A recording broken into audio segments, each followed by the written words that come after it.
Gloria al Señor. Vamos a buscar en nuestra Biblia, en el libro de Isaías capítulo 1. Libro de Isaías capítulo 1. Qué bueno es estar en la casa del Señor. Amado, este es el mejor lugar para estar. Mejor lugar para estar. Y me alegra ver muchos hermanos hermosos y bonitos. La pastora dijo gracias, amén, amén. Pero qué bueno, ¿verdad? Cuando decimos voy a la casa del Señor y vamos a presentarnos al Señor con excelencia, amado. Que no perdamos esa costumbre de llegar a la casa del Señor, amado, con lo mejor que tenemos para Él, amado. Con lo mejor que tenemos para Él. Isaías capítulo 1, y vamos a estar leyendo el versículo 3 de ese capítulo 1 de Isaías.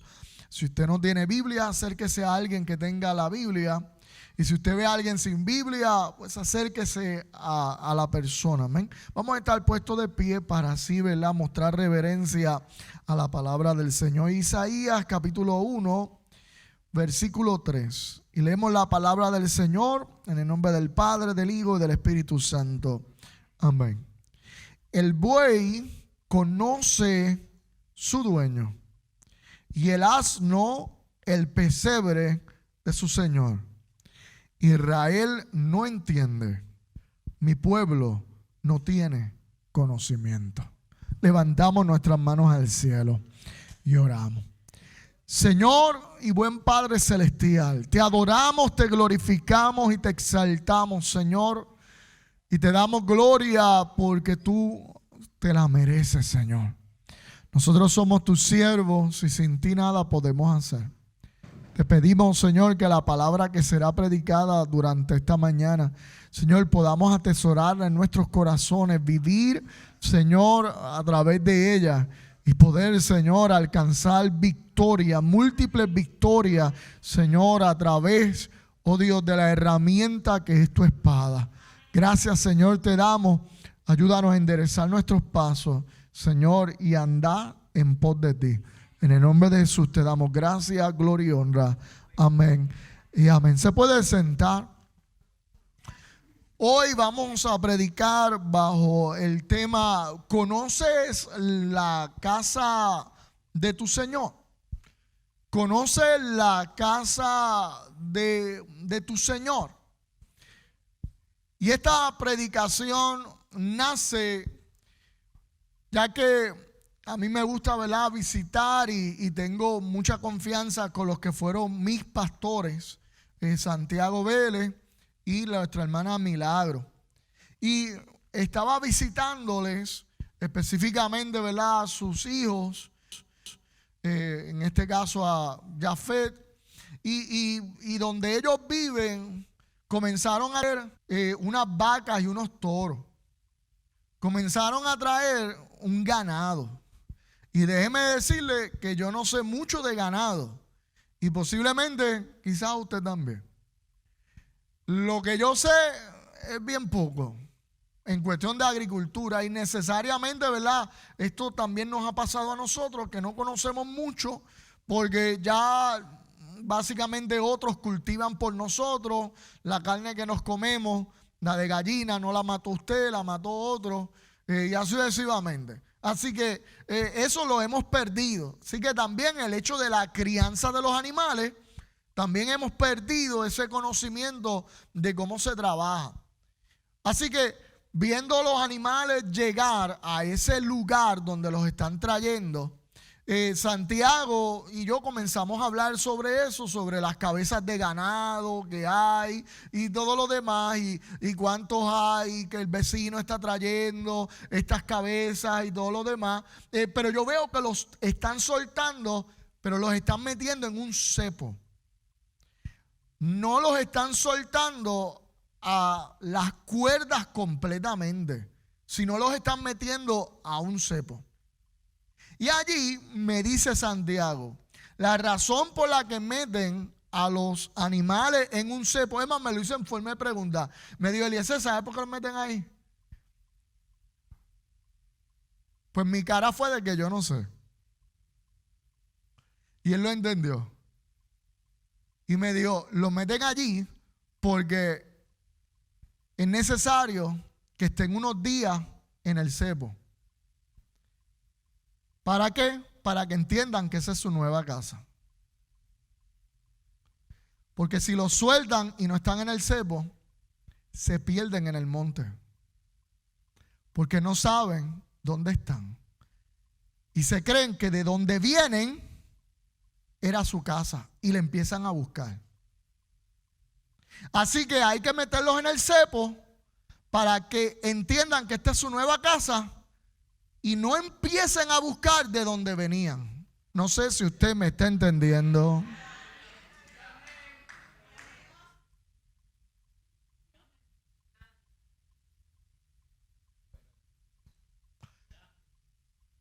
Y allí la hermana Milagro, que le gusta la palabra del Señor, me dijo, hay un versículo en la Biblia.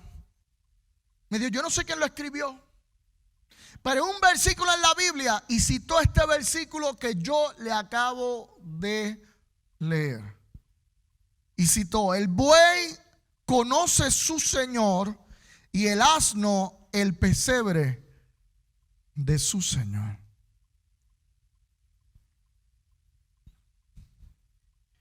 Y te pregunto, ¿tú conoces la casa de tu Señor? Para conocer la casa de tu Señor, el Señor te tiene que haber metido en un cepo. Para que tú entiendas que lo que tú le llamabas antes casa, ya no es tu casa, sino ahora eres bienvenido a su casa y en su casa hay plenitud de gozo. Aleluya. Y con eso nada más pudiera tirar el micrófono y decir, vamos a estar puestos de pie y nos vamos a despedir.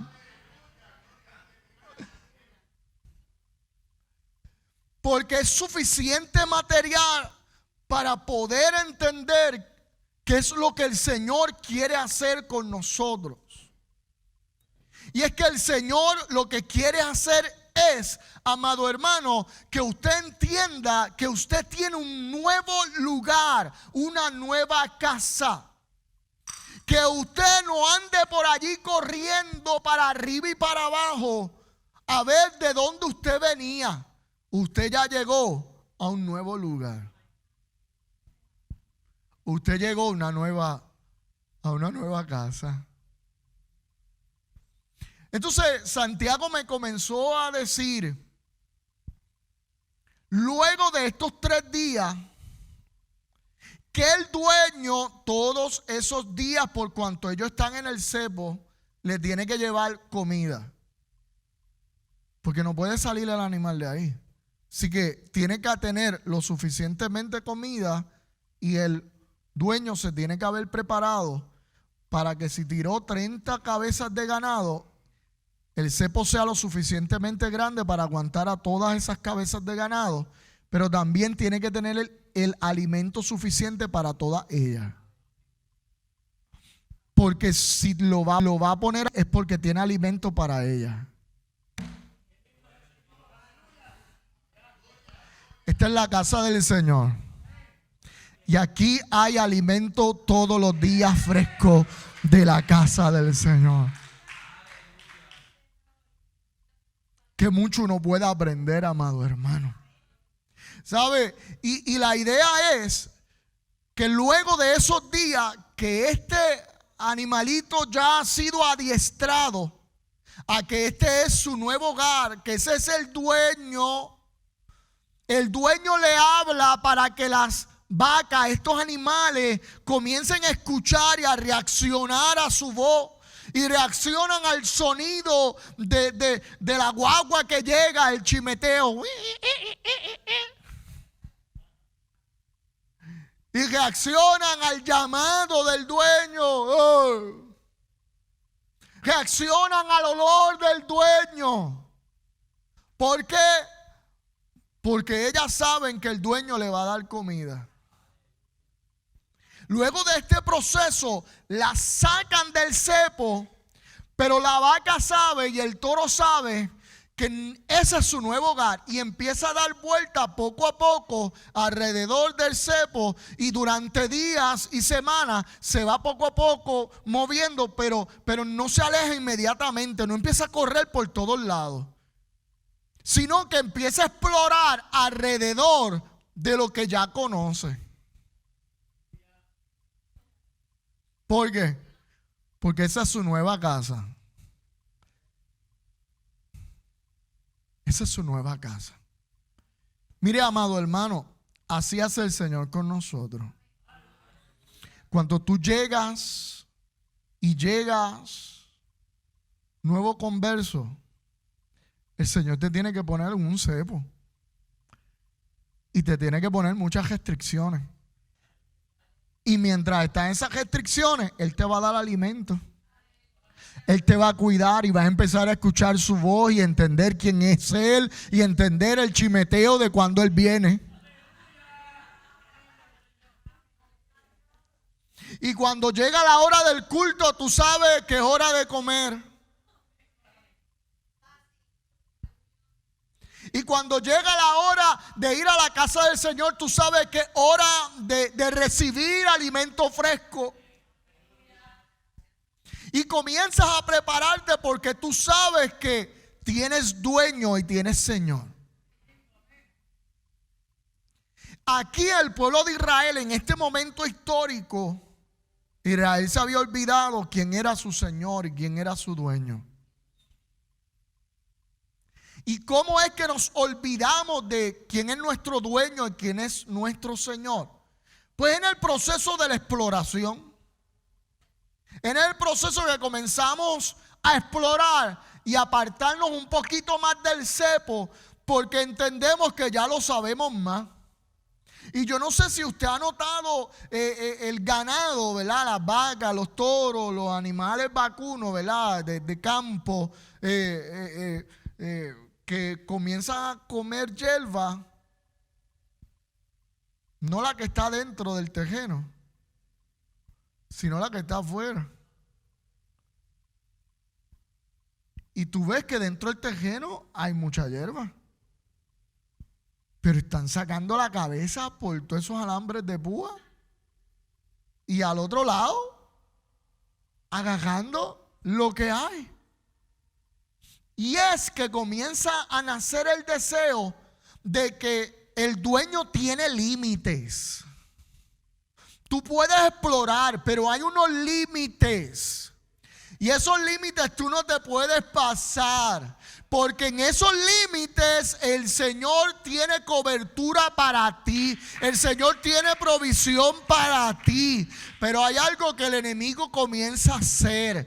Y es hacerte ver que cerca de la verja donde te han puesto también crece hierba.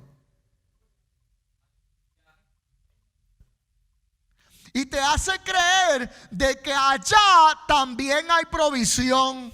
Y allá no hay provisión, allá cruzan carros, troces, allá hay mucho peligro. Pero pareciera que allá es mejor. Sucede algo, que cuando la vaca o el toro decide irse y rompe los pelos de alambre y se va, y el dueño lo encuentra, ¿sabe dónde lo mete otra vez?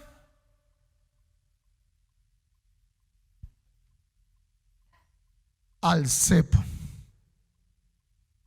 ¿Para qué? Para que recuerde cuál es su casa.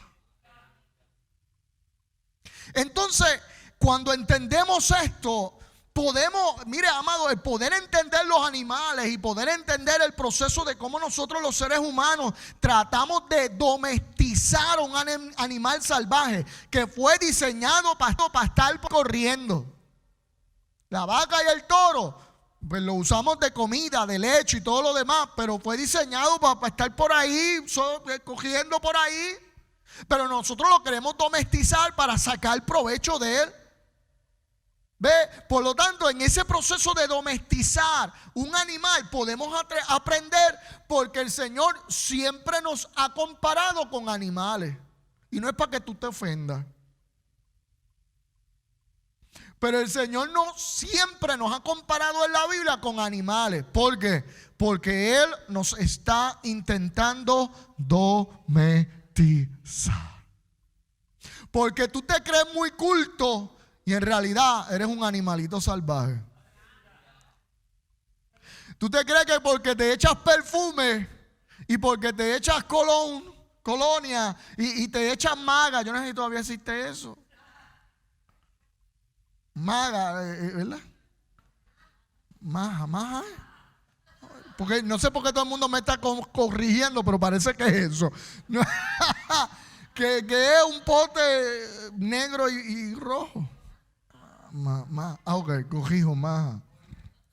Para mí maja era lo que debía majar. Es un paréntesis.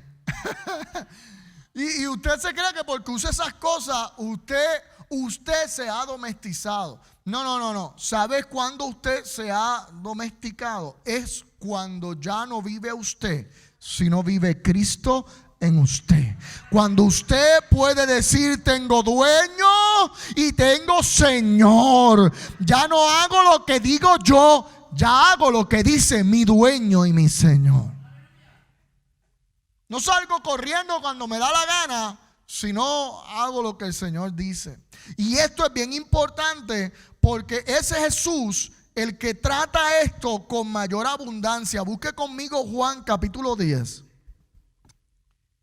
Juan capítulo 10.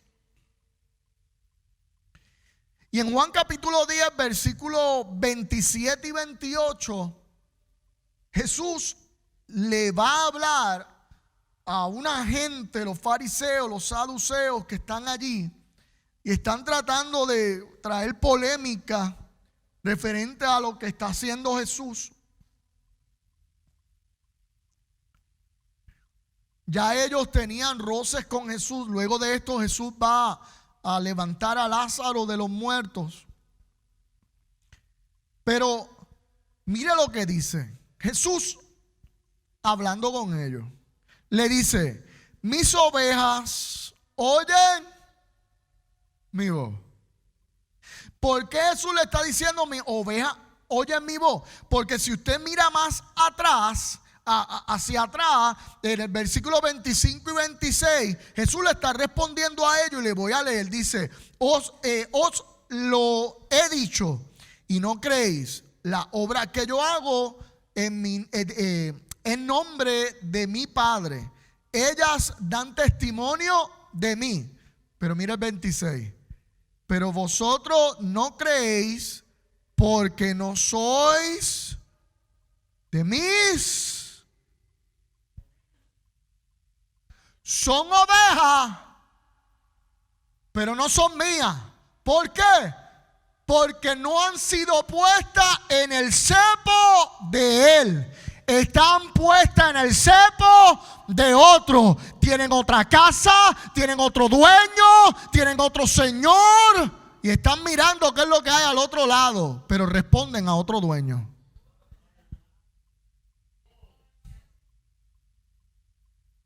Responden a otro señor.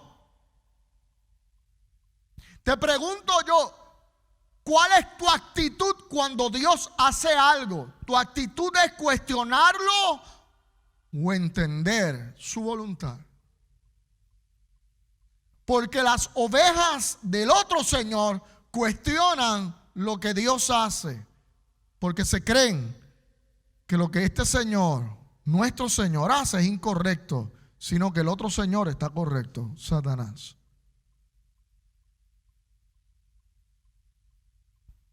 Nuestro Señor Dios, nuestro dueño, no lo cuestionamos. Que se haga tu voluntad, como en el cielo, así en la tierra. No lo cuestionamos. Tu voluntad es perfecta. Pero cuando tú comienzas a cuestionar la voluntad de Dios, comienzas a caer en el pensamiento de que tú no respondes a la voz de tu Señor, tú respondes a la voz de otro. ¿Sabes cómo tú sabes a qué vos respondes?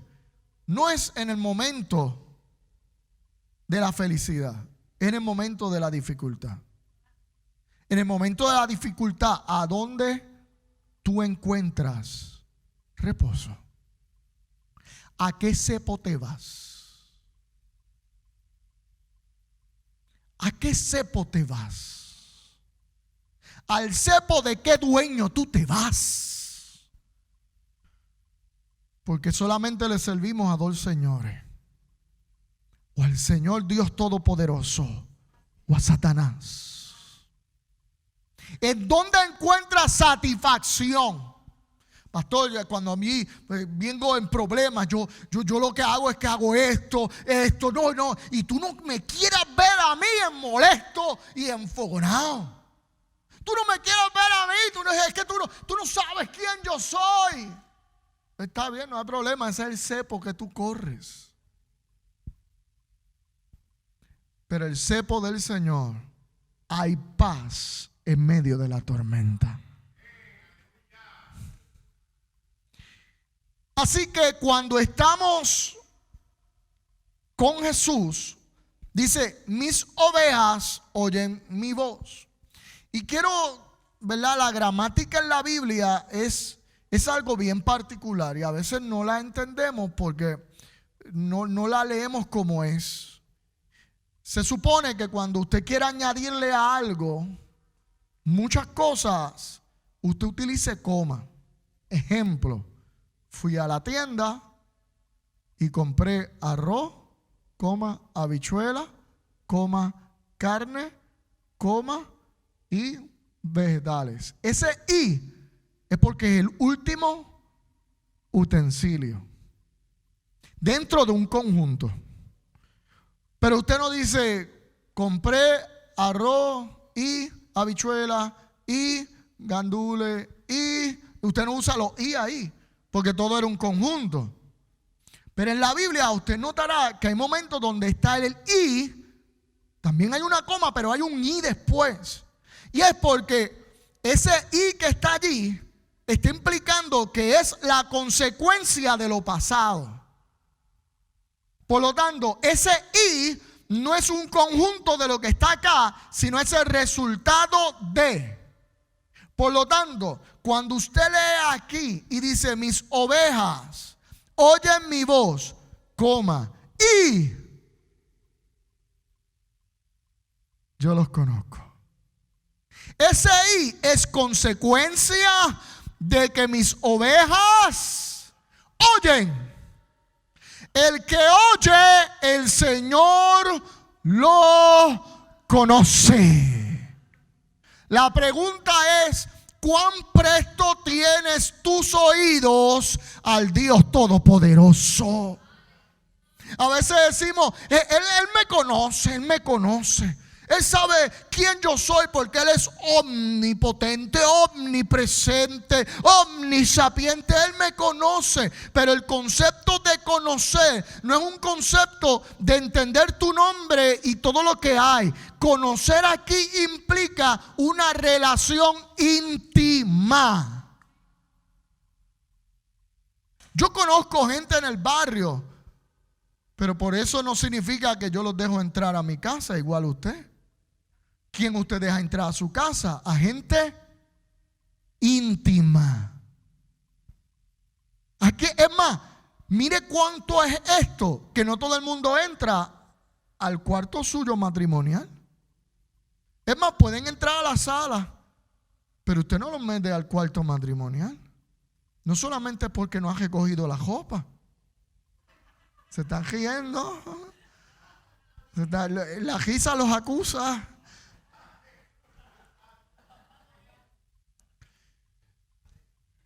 Sino es también porque allí, ese cuarto matrimonial, es un lugar que es privado. Inclusive mis hijos, cuando van a entrar ahí, tocan: papi, mami, y entran. ¿Por qué? Porque esa es la costumbre, porque no queremos sorpresa. O ellos se han sorprendido. ¿Me entendió? Ya Eli les puso una cara a cara. Pero mire, si eso es así usted, implica que yo lo puedo conocer a usted, pero eso no significa que yo lo invito allí a mi cuarto para que vea mi cuarto matrimonial. No, ahí entra la familia. Es más, y tocando. Pero los conozco que Jesús está hablando. Que los conozco, que tienen esta gente que Él conoce la potestad dada por Él de ir a donde Él está. Pueden entrar a donde Él viene. Pueden ir a su casa. Es un conozco, no de que sé quién eres. Es un conozco de ven, porque tú eres parte mía. Te pregunto, ¿tú eres parte del Señor? Si eres parte del Señor, tiene que haber una consecuencia. Es porque yo escucho y me conoce. Y dice, los que me conocen, dice, y me siguen. Por lo tanto, el que conoce a Jesús, la consecuencia es que lo sigue. Si usted me dice, yo conozco a Jesús, la pregunta es, ¿lo sigues? Porque lo próximo a conocer a Jesús es seguirlo. Hay gente que se cree que conocer a Jesús es el hecho de que sabe versículos bíblicos. Por eso es que a veces confundimos un borrachito hablando palabra del Señor y recitando, y decimos, wow, que mucho sabe de la palabra del Señor. Amado, conocer no es recitar lo que Jesús dice. ¿Sabes qué? Aún Satanás recitaba la Biblia. Pero esto no es un asunto de recitar la Biblia. Esto es un asunto de seguir a aquel que es la vida, que es la verdad, que es la esperanza. Seguirlo. Por eso Jesús dice, el que quiera seguir en pos de mí, ¿sabe lo que tiene que hacer? Niéguese a sí mismo. Y escuche bien, dice, cada día. Niéguese a sí mismo. Dice cada día. ¿Por qué? Porque todos los días tú te tienes que negar. Porque ya no vivo yo, vive Cristo en mí. Hoy yo tengo planes de hacer esto, de hacer lo otro. No, cada día te tienes que negar. No, yo quiero, cada día te tienes que negar. ¿Por qué? Porque tienes que culminar diciendo, yo tengo pensado esto y esto, si es su voluntad. Si el Señor lo permite. Porque ya no es tu voluntad. Porque el que sigue al Señor se niega a sí mismo todos los días. Y luego de negarse a sí mismo dice que hay una consecuencia de todo esto. Y dice, y yo les doy vida eterna. Por lo tanto, Él no le da vida eterna a los que escuchan. Escuche bien. Él no le da vida eterna a los que escuchan. Por eso es que a veces decimos, venga, porque si escucha la palabra del Señor tendrá vida eterna. No, la vida eterna es un proceso de escuchar. Luego que tú escuchas, eres parte de un rebaño. Luego de ser parte de ese rebaño, el Señor te conoce, usted le sigue, y entonces cuando le sigue, encuentras vida eterna. ¿Por qué razón? Porque Judas es la evidencia de alguien que pudo escuchar la voz de Dios. El Señor le conocía, pero no seguía a Jesús.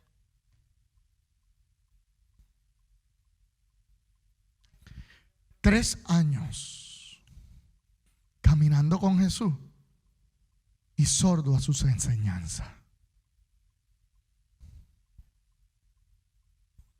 Por lo tanto, si esto no es un asunto de venir los domingos nada más, eso está bonito y bueno, eso es parte del proceso, Pero más que venir los domingos, es seguir viniendo los domingos, seguir viniendo los martes, seguir viniendo los jueves, escuchar la palabra del Señor, escuchar lo que Dios quiere decir, porque anhelamos lo que el Señor quiere decir. Y a esos que anhelan, el Señor le da vida. Mire, ¿usted sabía que tener vida no es solamente tener nariz? Porque usted puede tener nariz y no tener vida. Usted tiene que tener nariz, tiene que tener pulmones, pero también usted tiene que respirar. Es un proceso, el proceso respiratorio. Hay gente que se cree que porque tiene nariz, o sea, vienen los domingos, ya respiran vida. No, tú lo que tienes es nariz, eso está bueno. Pero tampoco puedes pretender, estando en tu casa, decir que tienes vida. ¿Por qué? Porque ¿por dónde respiras? Te tapaste la nariz. Así que es un proceso completo que tenemos que seguir. Y escuche bien, dice, a los que Él le da vida, hay algo bien interesante. Dice, y no perecerán jamás. No, ¿sabes por qué? Porque la vida no es momentánea, es para siempre. Porque tú puedes estar vivo y estar muerto en delitos y pecados. Cuando el Señor te da vida y es para siempre. Pero mire bien, ahí no utiliza la palabra y, sino una coma. Dice que estas personas no perecerán jamás, ni nadie las arrebatará. ¿Sabes a quién se está refiriendo ahí? A nadie. Ni tribulación, ni angustia, ni persecución, ni hambre, ni desnudez, ni peligro, ni espada. ¿Quién nos podrá separar del amor de Dios? ¡Aleluya! ¿Quién nos podrá separar? Jesús mismo lo dijo: nadie te puede separar después de yo haberte dado vida, porque me sigues, porque me escuchas. ¿Quién te podrá separar? Nadie te podrá separar. Por lo tanto, ¿conoces la casa de tu Señor? ¿Cuántas veces el Señor te ha tenido que volver al cepo? Qué bueno que Él nos vuelva al cepo. Porque dice el mismo salmista: aunque caí, me levantaré. ¿Cuántas veces hemos tenido que ir al cepo? Y en el cepo, aunque estamos quietecitos, por eso es que el Señor le dice al pueblo, el que estaba en aflicción y estando en tribulación, le dice: estad quieto y conoced que yo soy Jehová. Y ese estar quieto es que te va a poner en un cepo. Mire, cuando yo tenía el guille de cowboy, a mí me gustaba montarme los caballos y domarlos un poquito. Por lo menos brincar en ellos. Yo todavía no sé cómo mis papás me dejaban. Yo no me hubiera dejado a los nenes míos. Pero yo me le iba y me le escapaba.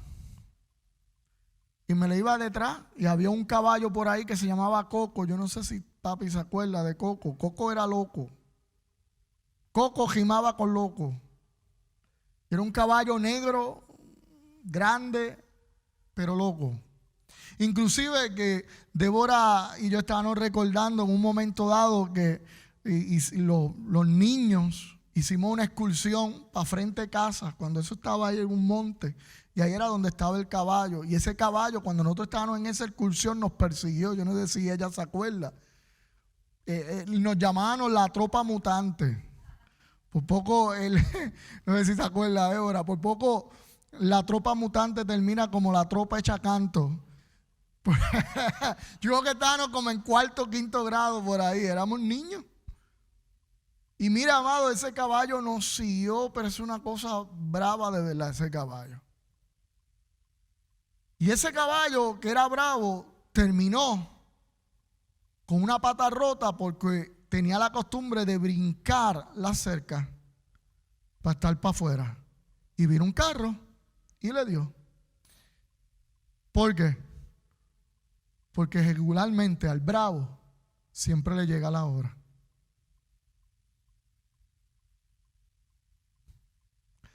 Y aunque tú veas el cepo como un lugar de castigo, en realidad es un lugar de cuidado. Porque es en el cepo donde allí te van a curar las heridas. Es allí donde te van a volver a dar alimento poco a poco otra vez. Y te van a untar triple antibiótico. Y el Señor va a trabajar contigo. Y va a bregar contigo y te va a curar. Y te va a enseñar que en su lugar hay bendición. Que nosotros nos quejamos porque estamos apretados en el cepo. Pues está bien que te quejes, no hay problema. Pero verás el cuidado de Dios. El Señor tiene muchos cepos, amados. Muchas maneras de saber ponernos en cepo.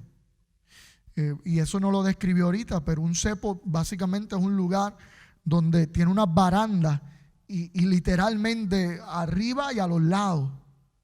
Y el animal entra y se tranquilla allí. Y ahí queda.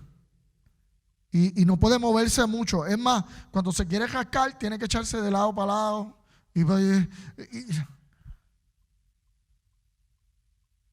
Y si se quiere acomodar una pata, la levanta, la otra vez. Pero ahí quedó.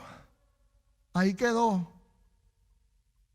Y un buen dueño, usted lo notará, que soba a su animal. Y lo sana. Termino con esto. Todo salió porque en medio de la conversación, Santiago y yo estábamos hablando de un toro que él tenía que se llamaba Manolo. Manolo era un toro de estos cebú, grandísimo. Y era un toro indio, tenía una cabeza bien grande. Y era un toro de raza. Y ese toro era espectacular. Pero ese toro, con quien único se llevaba, era con Santiago. Y cuando yo tenía a Guille de cowboy, Jaffi desde pequeño ha sido diabético. Y él tenía animales. Por lo tanto, cuando había que coger los animales y todo lo demás, pues él nos llamaba, tanto a mí como a un primito que él tenía. Y regularmente era el primo. Yo iba cuando estaba por allá. Joshua se llama. Y siempre que nosotros íbamos, había que tener cuidado con Manolo. Porque Manolo solamente reaccionaba a la voz del dueño.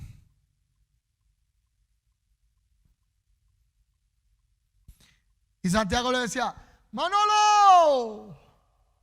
Y donde estuviera Manolo, venía bien grande el toro. Y se le acercaba. Y daba miedo el toro ese. Y yo, que no soy muy grande, me daba más miedo. Pero cuando íbamos al lugar y Santiago no estaba, el toro era territorial. ¿Sabes lo que hacía Manolo?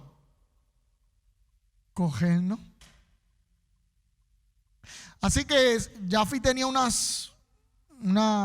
yegua y unos caballos, y cuando había que irlos a recoger, había que estar pendiente de Manolo.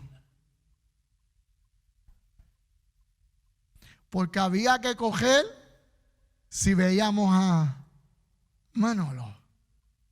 Porque Manolo estaba dispuesto a defender el lugar, que era su lugar, pero el lugar del dueño. Dios está buscando 2 o 3 Manolos que defiendan la tierra que Dios nos entregó. contra todo enemigo, contra todo aquel que se quiere infiltrar y traer cosas que no son lo que nuestro dueño nos ha entregado.